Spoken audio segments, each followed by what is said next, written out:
Welcome to Wrestling with Goals, the See, Believe, and Achieve podcast, where we delve into the minds of elite athletes and coaches to uncover their secrets behind their success. I'm your host, Shawn Geris, former university wrestling coach, D1 wrestler, national champion, Olympic trials medalist, Brazilian Jiu-Jitsu black belt, a three-time world team coach in grappling, and author. Join me as we explore the realms of training, mindset, goal setting, overcoming adversity, and various coaching methodologies in the world of sports. Today's guest is all the way from Westminster, British Columbia. It is Garfield Gairy. He is the owner of the American Wrestling Company. Welcome to the show. Thank you. Thank you so much for having me, Shawn. Appreciate it. Yeah, no problem. You know what? I got your name from Mitch Dodd. I'm assuming he's a mutual friend. He spoke very highly of you. He said that you had some roots here in Canada with wrestling, and that you were able to, or I'm not sure if you still are doing that, because that's what the podcast is for, finding out things about you. But you have coached some big names in wrestling, and maybe we can talk a little bit of where you started wrestling and how you started coaching these names. Yeah. So I'm actually I'm an original Ontario boy. So okay. Brampton, Turner Fenton, so Cheyenne Shukin, and then from there I got involved with Matman. So with Chris Kalman, so I'm a product of the Kalmanator. Yeah, so people are actually surprised when they find out that I'm actually original Matman. So my coaches in high school are pretty much Cheyenne Shukin, Chris Kalman, and Kevin Lomas. And so that's kind of where it all went through.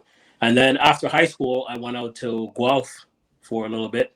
And so Doug Cox, shout out to Doug Cox. And then after that, I went back to Brampton for a little bit, started doing a little bit of coaching. And then with the encouragement of my students, they encouraged me to continue wrestling. And so just at the same time as they were doing that, Danny Legale had just won the world championship. So I thought, okay, well, because I actually wanted to coach. So before I finished high school, I knew that's what I wanted to do. I wanted to coach. I was passionate about it. And so I figured if I'm going to learn, I might as well go learn from the best. And at the time, the Burnaby Mountain Wrestling Club was untouchable. They had Danny Gali, Nick Uguala. There's so many guys that were there. But what attracted me was Daniel had just won the world championship. So I was like, okay. A couple months later, packed up my bag and, here came out to the West Coast. And so from there, did some wrestling through Douglas College. Did a couple of years of wrestling there. And just decided that I don't want my body to be wrecked. I'm not pursuing an Olympic dream. And I just saw everybody with torn up bodies. And I just, I was just in a car accident. My neck was so hurt. And I was like, okay, I'm good. And I was fortunate, though, because the amount of guys that were in around Burnaby Mountain at the time, and then Mike Jones, Dave McKay, Steve Rowe, Justin Abdu, I was able to just learn and absorb so much. I was fortunate to be roommates with Neil Ewers and just to be able to train with him in the mornings after a run and get his mindset and, being around Danny Legale and get their mindset and sitting back and watching. Because my thing was I wanted to come out here to BC, spend a couple of years, 3 years was my goal, finish that up and then go back to Ontario and start a program there. So the only time I ever went back to Ontario after was to visit family or to compete with my club. So I didn't go back to Ontario. So I was really fortunate to learn a lot from those guys and just learn and see how a world-class athletes prep themselves, how they train, their techniques, and just overall, like I said, living with Neil Ewers, just watching how the professional side of wrestling and learning a lot from those guys, that really helped me a lot. And so once I finished, Mitch Dodd was out here at the time, and he was coaching the Burnaby Mountain development program, right? So he had a couple of Ontario boys that were out here coaching the BC program. And so once I was done, I joined him. And so I was a provincial clinician and working with the development program at Burnaby Mountain. And so he and I partnered, and that's another guy I learned a lot from. Mitch is very meticulous in wrestling. He's like he would be the same as like a wine connoisseur when it comes on to wrestling. Just very, very picky, about positioning, how you move, how you prep. So that's another person I got a chance to learn a lot from as well. And so we coached together at the Burning Mountain program for 3 years. Did very well there. We actually brought in 5 national titles. And so I got a chance to learn from him. Ian White, who was the president of BC Wrestling at the time, he was kind of like the do-it-all person. And so that's another person I saw, well, how do you run a wrestling program, but how do you actually, because, like he would show up. I don't know if you've seen Ian way back in the days in his setup. So he would drive all of us. He was a bus driver. He was a chef. So we'd show up at tournaments and he would set up pretty much a kitchen outside of the tournament. And so as athletes, our athletes basically showed up at the tournament. They were driven there. On their break, they would essentially just walk outside to hot soup, fresh sandwiches, fresh fruits. And so that was incredible. So I saw how someone else did it as well. And so that was a really good period for myself. It was a huge learning period. We had a lot of success, a lot of athletes, like Raj Verdi, Rafiq Charania, Arjun Buller, just to name a few that were in the program at the time. So not only was I blessed to be around all these guys that I got a chance to learn from, but I also had a whole group of athletes who were really hungry. So I think I just landed in a good sweet spot at the time. After that, we walked away from Burning Mountain. Both and I, we actually both left at the same time. And there was a group that I coached that came and said, hey, because Burning Mountain, we're pretty much volunteering, right? Just like everyone else, we're just volunteering. And so in 2005, when we left, a couple of guys came and said, hey, we're starting this club, Khalsa Wrestling Club out in Surrey. We'll pay you to coach. And I was like, and they were like, we'll pay you $1,000 a month to coach. So that was 2005. So that was, part-time. That was actually really good money. Mm-hmm. But in my mind, I was like, okay, you're going to pay me to coach. I was doing it for free anyway. Okay, cool. That's great. And so I said, okay, I'll come over. I'll coach for 4 years. And I was doing other things at the same time. And I thought, this is great. I can, it's like a part-time income. And I started doing that. And just from being around, like I said, from Neil Ewers and, guys like Danny Einhorn, I just took everything that I learned and I said, okay, well, I'm just going to dump it into this program. And so we did that. And at the same time, I was fortunate because Frank Mensah, he was out here at the time and he had hurt his knee, had an operation, and he ended up living with me. So while he was rehabbing, he basically would come into the Khalsa Club and train. So I was just super lucky. So I had 4 athletes, plus Frank Mensah would come in and train. And so, we had this world-class athlete rehabbing in a small barn on a farm in Cloverdale.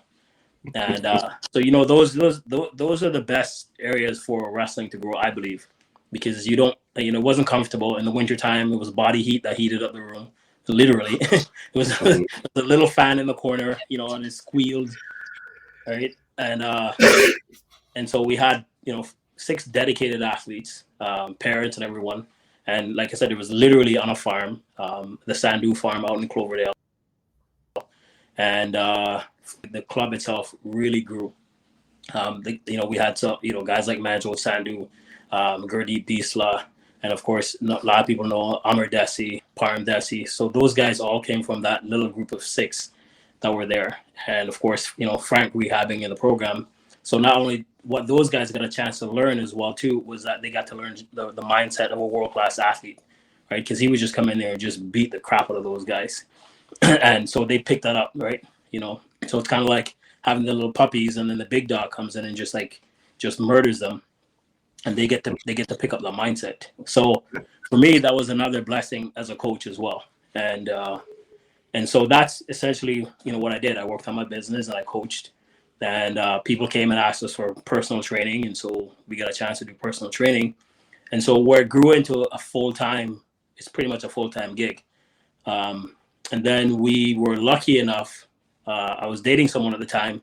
And so she would go in to her work and she would talk to her boss about, the guy that she was dating and his vision and how much he loved kids and, what I was trying to do with wrestling as far as, because I always looked at wrestling as it's a tool to build community. I think wrestling is the best tool to build communities, especially when it comes down to kids. And so she would kind of see the passion. And so her boss happened to be the owner of a mining company. And so he worked in the mining industry. And this is kind of where it kind of gets like, it's more like a dream story that happened. We had these incredible athletes. They were winning the Pan Ams, they were winning the nationals. And this guy calls me in and just for a meeting. And so I go in and we're having a conversation and he's asking me about my goals and dreams. And so Frank and I were putting together a pretty large size program, right? And so he was just asking me questions about it, and I, just kind of spilling the beans. And he'd asked me how much it would be to actually get this program going, and I gave him a number, and he said, "Okay, well, what's the first step?" And I said, "Okay, well, the first step is, at the time was 2007 Pan Ams in Panama." And so he asked me, "Well, how much would that be for you to go and learn?" Because a part of me going to these tournaments was to go and actually learn and to see if what we were teaching was consistent with what the rest of the world was teaching. And I gave him a figure, and he said, "Okay, well, come to my house. I'll give you a check." And I'm like, "Yeah, okay, whatever, right?" We hear it all the time. Yep. So I jump in my SUV at the time on the Monday morning, drove to his house, and he came outside and he gave me a check. And he just says, "What I need you to do is I need a receipt from it." So through Canada Wrestling, BC Wrestling, whoever. And I was like, "Wow, okay, cool." And so that was not a lot of people actually know this. Some people do actually know this. And so from 2007 to 2013, we were essentially sponsored to do wrestling. And so, like even Frank Mensah, when he made his Olympic run, this gentleman gave us a large portion of money so that he can go on the Olympic run. Because what we were really interested in with wrestling was how we could actually impact the community. And one of the things that this gentleman saw, he saw that, well, what's happening right now with the world? He said, "Well, Garfield, two-thirds of the population of the world is on the move because of wars and everything else. And a large number of them are going to land here in Canada. And we don't have an infrastructure that's teaching communities how to actually get together." And so he said, "Well, with what you're doing, you're having these kids from all these different communities, and they're actually coming together, they're training, they're learning each other." And so what had happened in Vancouver, there was some violence that went on with kids, where one kid had died, and so he just looked at wrestling as a really good way of doing that. So he was, he's older, and so that was his. I'm gonna mess this up. Philanthropy. Yeah. Anyway, so that's kind of what he saw, and so we continued to build a program from that. So with Khalsa. We were fortunate with Khalsa because it was the East Indian community, and they're all about wrestling, as you know. And so with that was also another blessing, because it's hard to get into a community. Everybody is on board. Everybody's serious about it. It's not just a fun thing for everybody. And yes, I do understand that their community, there's a balance. Sometimes they kind of go a little bit far, to one side.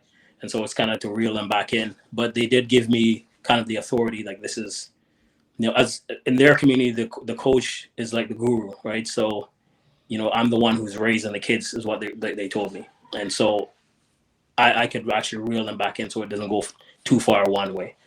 And so we did that. And eventually another guy came from Abbotsford, and he said, "Hey, we're looking to set up a club. They were friends with the guys from Khalsa. Can you come out and help us?" And so we went out there and we set up a club for them and helped them, get them some coaches, get them going. And at the same time, what we were doing, we, instead of going, through Canada where we'd go, west to the east, which is so expensive and we don't get a lot of tournaments, we're right on the border here. So we spent a lot of time in the United States coaching there, just a ton of time. In fact, there was actually a period when I would actually show up at the nationals, people like, "Oh, you're still coaching?" And it's because I just spent a lot more time going down there. And I think we talked about that, the differences between how you're treated in Canada, especially if you have a successful program, how you're treated in Canada versus the United States. When we would go down there and we had successful athletes, we were treated very well with a lot of respect. Because what I found was the coaches in the United States, it's not to bash our coaches, but what I found was that they had a lot of respect for people who have produced great athletes, because what they understood was that for you to have a successful athlete, your athletes spend a lot of time in honing their craft. but the coach also spent a lot of time. And coaches who have success know this. It's not a 9 to 5 gig, and so you're spending a lot of time, mental time, everything preparing, like really working on athletes, giving them all the tools for them to become successful. So I find that there they have a lot of appreciation for that. They just recognize that. So even if that coach, and we've had areas where the coach just doesn't like you, they have respect for you. And so where I found in Canada, it was almost like you were doing something wrong if you produce an athlete, like, you're pushing that kid and you're doing this. It's, so there's definitely that component. So we spent a lot of time down south. And so from there, we built that program. And then someone else came to us and asked us to set up another program in Vancouver. So that program, they actually won a national title as well. So along with the Khalsa Club, that program there. And then so Frank and I then went down to Vancouver and started another program that is now what people see as Coast Wrestling Academy. And so, yeah, we spent quite a few years coaching in Canada, and in the US as well. So I've just been really lucky in wrestling itself, that I've been able to find a passion, and that somewhere along the line, someone has helped me out and someone else kept on helping me out. And I got financially supported, right, through a private individual who saw what we were doing and decided to help us out. And then a couple of years ago, I took some time off for family. And then just this year, I decided to come back in again and start coaching. So I came in as the American Wrestling Company, which some people and I've talked to people in Canada like, oh no, it should be like Canadian Wrestling Company or something like that. But I just never wanted to limit myself to just Canada alone, because I spent a lot of time there. Right? And I believe that since we have a tool for building communities, this is something that we can do in all communities. So that's kind of where I'm right now. So right now I'm a free bird. I work primarily with the Coast Wrestling Academy, and I work with some other programs here as well. And so my goal is to see wrestling grow. And I don't believe that we've done a very, very, and I say we, I'm talking about myself as well. We've done a very good job in promoting wrestling and telling the stories. That's why I really appreciate what you're doing, because you're actually telling the stories of wrestling, right? Especially here in Canada. It's all we've always seen as, like, the quiet guys, the humble guys, and the dungeon sport, and but we have such an amazing product and such an amazing, like, you can imagine how, I'm sure from talking to so many people, how many people the wrestling has changed their lives. So many guys I've talked to that said, if it wasn't for wrestling, I would have been in jail. I would have done this. This would have happened to me. And so that's the story that we need to tell, because you think about it. We have people who are blind, people who have one hand, people no legs, men, women, any size, it doesn't matter. We just have this thing that can benefit so many people, because you think about, if you put a kid into wrestling, they're going to get a mentor and a coach that's going to guide them through. No matter, they're going to spend 3 to 4 days a week plus weekends with them. They're going to be around like-minded people, right, all the time, just like-minded people. They're going to be forced to grow and to correct themselves, and you can be put in situations where you lose. Right? There's nothing better than losing and being able to be humble and saying, okay, if you want something, you're going to have to work for it. So like even right now, when I'll go into schools and I'll do 1 week gym class. And one of the things I'll have, as I'm about to demonstrate a group, I'll have someone to stand in the middle. And I'll ask the kids, okay, what do you think is the toughest part of wrestling? Right? And, they'll say, well, taking someone down, holding someone down, the work. And I'll tell them, no, the hardest part of wrestling is to be able to go walk from the edge of a mat into the center of the mat by yourself, and knowing that you got to face someone else and you have no one to blame. There's no timeout. If you make a mistake, there's no someone else is going to pick up for you. And it's just mano a mano. But to just stand in the center of the mat, it takes so much, like, what it's like to wrestle, right? You get to a tournament, you feel like you got to go poo up every minute. You just, you feel like you got to pee. You're nervous as can be. And how many years that's for. So I believe that's what Dan Gable talks about. Like, once you've wrestled, once you just walk into the center of the mat, like, everything else becomes easy, right? So that's kind of like my journey through wrestling, skipping through some of a little bit of details, but I'd like to see the sport grow. All right, I'd like to see our national body. I don't know if it's getting involved more, but I definitely would like to see our national body do a lot more for our sport. I'd like to see, I don't know about Ontario's provincial body, but I know for our provincial body, I'd like to see them do a lot more. And I'm not saying that they're not doing what, but I feel like the the wrong pieces consistently are put in. So you have positions, but it seems like somebody keeps putting the wrong pieces in those positions, and we're getting athletes that are complaining, right? So maybe there's complaining behind closed doors, but athletes are complaining, and it's I've been involved now in the coaching. Let's say I started coaching in 1999, voluntary, became professional in 2005. But we need a lot more change. We can't have so many of our athletes that are going through, so if you look at like you had Amar Desi on the program, right? And so you had a kid who's been wrestling since he's 9 years old. He went into a professional system down in the United States, right? He actually, not a lot of people know this, but he actually received the second largest scholarship ever in the province of BC, right? It was almost $200,000, and so he wrestled NCAA Division One. He was a multi-time All-American. Then he trained down there, right, with the Ohio RTC. So he's been a part of real professional programs. And then he comes back here to Canada, and it's like, you know, he's seen the differences, right? And so you have a lot of athletes who are frustrated with their position. And I believe that we need to grow the sport more. We need to tell the story more. We need to find ways to get more kids involved. We interrupt this program to bring you an important announcement. Looking for top-tier healthcare in the GTA? Look no further than the Core Optimum Health Center. Founded by Dr. Pat Graham, official chiropractor for the Toronto Blue Jays, their clinic offers a wide range of services including physiotherapy, chiropractic care, acupuncture, massage therapy, naturopath, and more, all in a caring professional environment. They also are proud partners with the Shift Concussion Management Program, offering the latest concussion care and online neurocognitive impact testing at their Mississauga location. At the Core, your health is their priority. Visit the Core Optimum Health Center today and experience industry-leading care. Right. So, yeah, we had Amar Desi on the show here, and that was one of the discrepancies that we talked about is in the training. It's vastly different. If you go into I spent my time in the U.S. My college years in the U.S. In Fresno, California, at the junior college there, and then in Michigan, and then with the Michigan Wrestling Club. And when you talked about the difference training, going to, you said you went to look at, how other countries were training. It was a culture shock for me. And I've told the story before about when I was training with Steve Frazier and he kicked the shit out of me. Now, he was an Olympic champion, but he was 38 years old at the time. I had no idea who he was.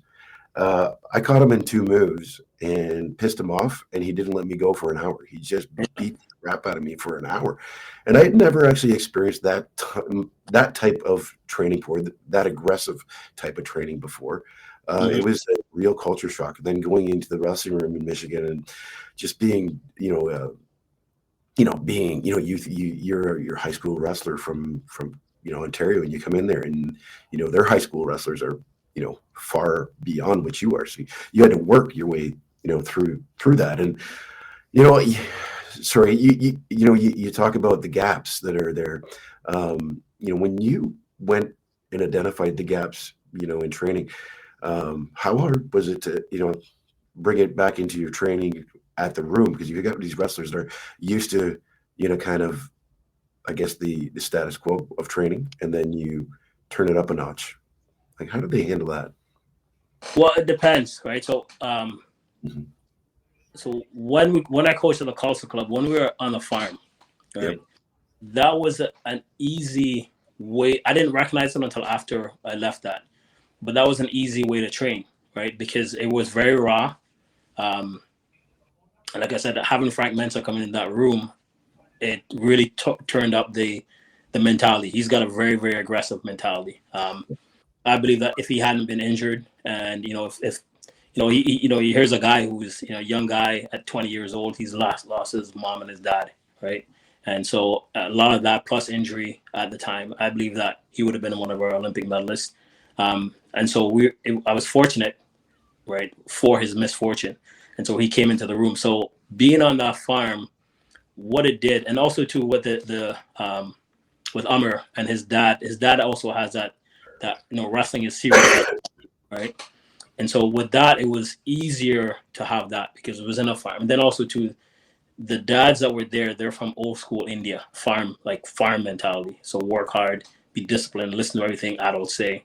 And then also because we spent so much time in the United States, those guys picked up that attitude from those kids, right? And so they picked up that because they were able to pick up that attitude when they came in, they were able to recognize the mental difference.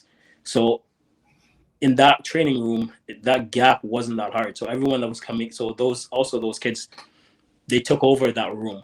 And so they would kind of govern who was coming in and the attitude of somebody who was coming in.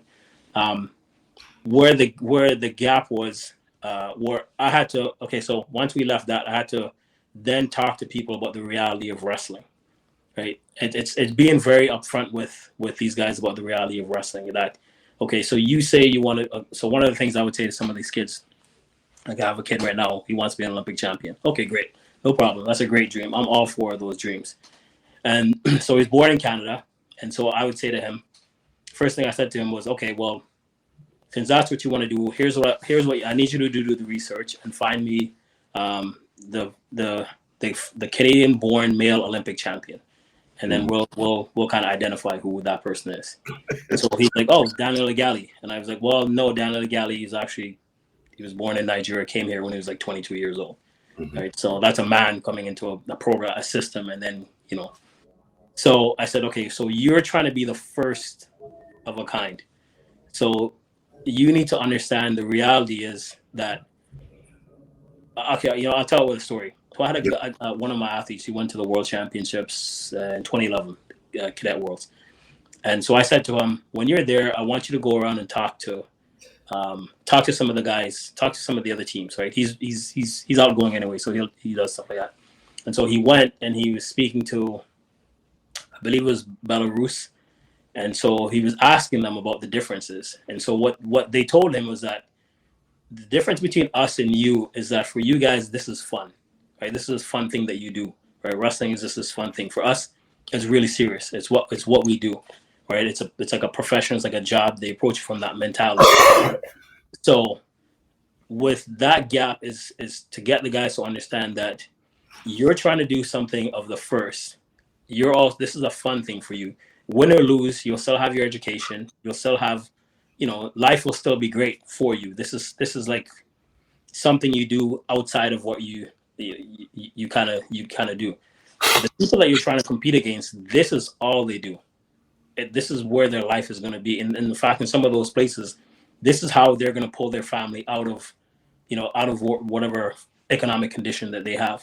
So it's a serious thing for them. They don't joke with it. Same thing. I mean, you've been in the U.S., so a lot of those guys.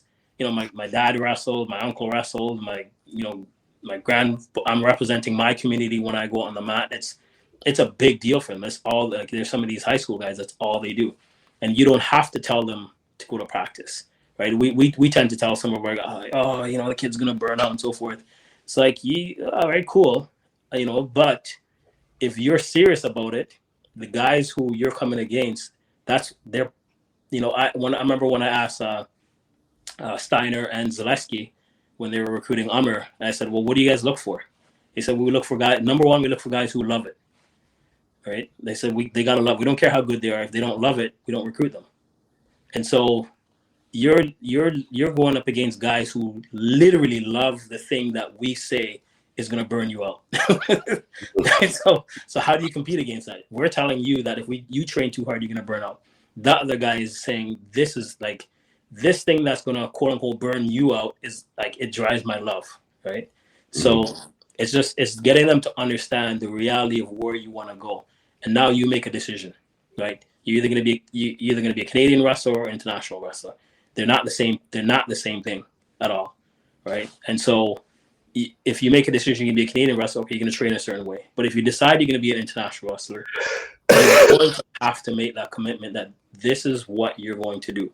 It comes, it's your God, your sport, right? Your family, like you put everything on hold for that portion of your life, because the people that you're competing against, that's what they do. And the other thing I always remind the guys is that you have a short window. You have a short window for success, because if injury doesn't get you, the economics in our country is going to get you. You're not financially supported till you're like in your mid-20s, late. After you're done school, you're on your own, and you're expected either to produce financially or have your sport produce for you. And unfortunately, we don't have those big dollars, that we're being thrown at.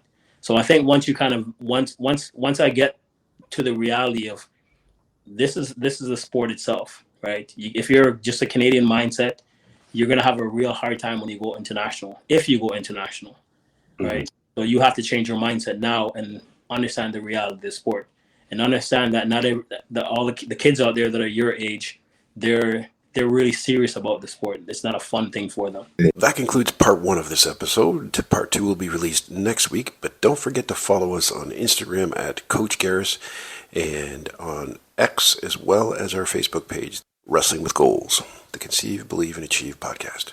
I hope you found today's episode insightful and inspiring.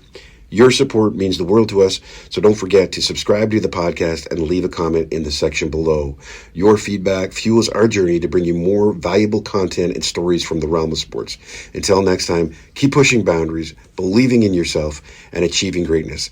Thank you for listening.